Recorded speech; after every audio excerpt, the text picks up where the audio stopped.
আসসালামু আলাইকুম প্রিয় দর্শক শ্রোতা, আশা করি আপনারা সবাই নিশ্চয়ই অনেক ভালো আছেন।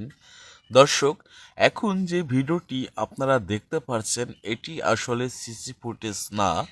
তার কারণ এই সেম ক্যাটাগরিতে আমাদের সাথে একটি ক্রাইম চক্র ও ক্রাইম হয়েছে।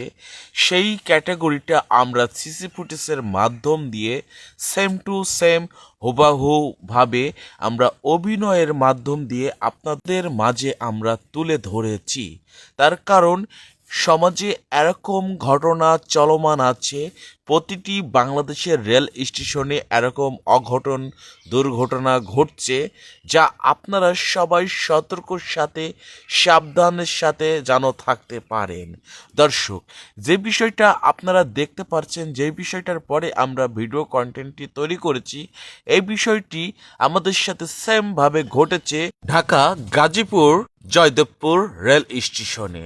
ঠিক এইভাবেই যখন আমরা একটু গল্প করার জন্য মানুষজন একটু ফাঁকা জায়গা খুঁজি, আর এই ফাঁকা জায়গা অনুযায়ী আমরা একটু রেল স্টেশনের পাশে এরকম ফাঁকা জায়গাতে যখন আমরা আসি, তবে সেখানকার স্থানীয় কিংবা বাইরের মানুষ এই সকল চক্রের যারা কাজ কাম করে তারা কিন্তু এরকম ফাঁকা মেয়ে ছেলেদেরকে পেয়ে তারা কিন্তু সাইডে আসে।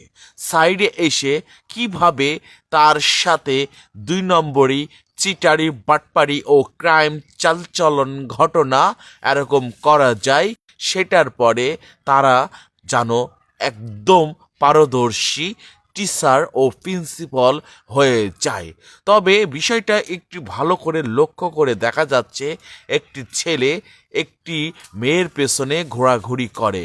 প্রথম পর্যায়ে ওদিকে তাকিয়ে তাকিয়ে আস্তে ধীরে যেন একেবারেই ভালো মানুষ হয়ে যায়।